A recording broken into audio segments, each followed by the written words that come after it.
Si. Madame Caroline Schwab, vous êtes la bienvenue ici à Dakhla. Parlez-nous un petit peu de votre expérience dans l'investissement et de votre présence ici dans la journée d'investissement. Merci pour m'avoir invité. Je suis ici parce que je connais M. Jacques Storza qui est l'organisateur.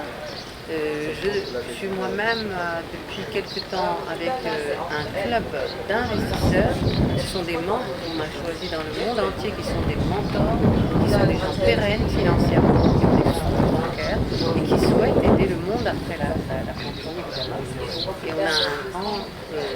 on a un fonds canadien privé de gens fortunés, un peu comme Bill Gates a fait aux États-Unis, donc c'est le fonds du Canada, qui s'apprête à donner par exemple 1 milliard par pays du continent africain au gouvernement, également aux groupes industriels, pour aider à accélérer les procédures de mise en place des énergies renouvelables et assurer l'avenir de la sécurité énergétique, de la sécurité alimentaire et la sécurité de l'emploi. Donc ça c'est très important. Tant que vous êtes venu, vous avez déjà une expérience, hein, comme on sait que vous êtes de XP et votre père il a déjà une usine de sardines, c'est ça? Qui s'appelle Mariana, qui est parmi les grandes marques chérifiennes, encore inscrites à ce jour. Donc vous avez de grandes expériences dans le domaine de la pêche. Parlez-nous des opportunités de ce domaine-là ici à Dakhla. Vous pensez? À Dakhla, je pense que c'est vraiment une grande niche, on en parle beaucoup. J'ai vu qu'il y a une culture de l'huître, des moules, des fruits de mer, alors ça c'est vraiment extraordinaire, surtout qu'ils sont délicieux.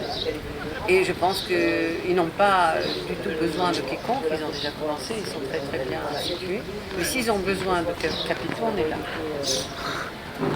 Bien sûr, ce ne sont pas les capitaux qui appartiennent aux membres, mais ce sont des capitaux qui appartiennent à des fonds qui ont été dédiés au développement et à la reprise économique.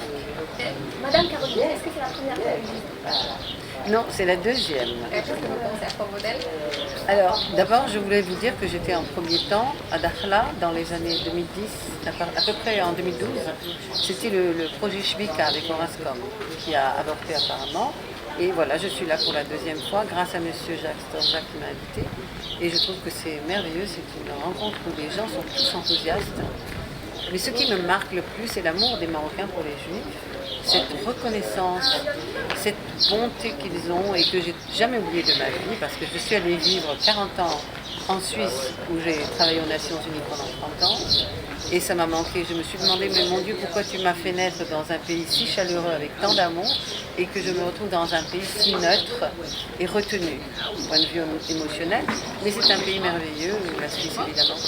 Donc ce que je voulais dire, ce qui me marque encore et encore, c'est vraiment l'hospitalité, c'est la bonté et c'est la gratitude et la reconnaissance de notre pays. C'est pas d'aujourd'hui, c'est depuis toujours. Alors, vous avez un projet prochainement à Marrakech. Profitez-vous et parlez-nous. Faites une petite promotion de votre projet. Merci, c'est gentil.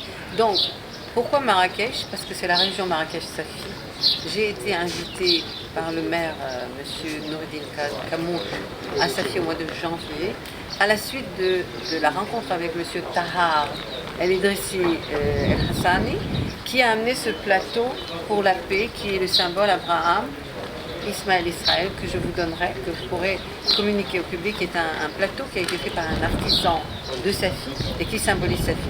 Donc c'est à ce sujet-là que le maire m'a invité pour parler et bien sûr pour dire que l'usine de mon père était toujours là et il m'a amené pour la visiter. Il m'a fait voir tous les besoins de la ville et ensuite je lui ai dit, écoutez, moi je pense qu'il faut réunir la région, Marrakech-Safi, faire un VIP B2B en invitant les intellectuels du Maroc, les gens d'affaires pérennes qui ont des moyens pour écouter les besoins de leurs représentants, les représentants du centre régional pour l'investissement, ou les conseils, les walis, les gouverneurs, les maires, parce qu'ils ne peuvent pas tout faire seuls. Ils ont besoin de la société civile et des gens actifs, proactifs, des gens qui ont des trésors d'idées et de capacités building, capacity building comme on dit, et les faire se rencontrer. Donc à Marrakech, le rendez-vous c'est en juin du 15 au 16 au musée de l'eau, qu'on appelle le musée Amman de Mohamed VI, pour la civilisation de l'eau au Maroc. Et ensuite on a un week-end à la Palmeraie dans des golfs pour les brainstorming, pour les happy hours, du brunch, pour mettre ensemble les gens, et les aider à signer déjà un premier NDA ou MOU pour s'engager. Et nous avons fait notre bureau et notre société qui s'appelle B1 World International en Suisse. Nous l'avons créée au Maroc à Rabat, qui s'appelle B1 World MENA, avec un secrétariat. Et nous sommes prêts à aider les gens à coordonner les dossiers et à continuer le follow-up jusqu'à la réalisation, accélération et facilitation. Et de notre part, le journal de Algérienne sera présent pour la couverture. Ah, c'est un gros projet, il ne faut pas taper. Je vous remercie infiniment et vous serez des membres d'honneur dans notre club.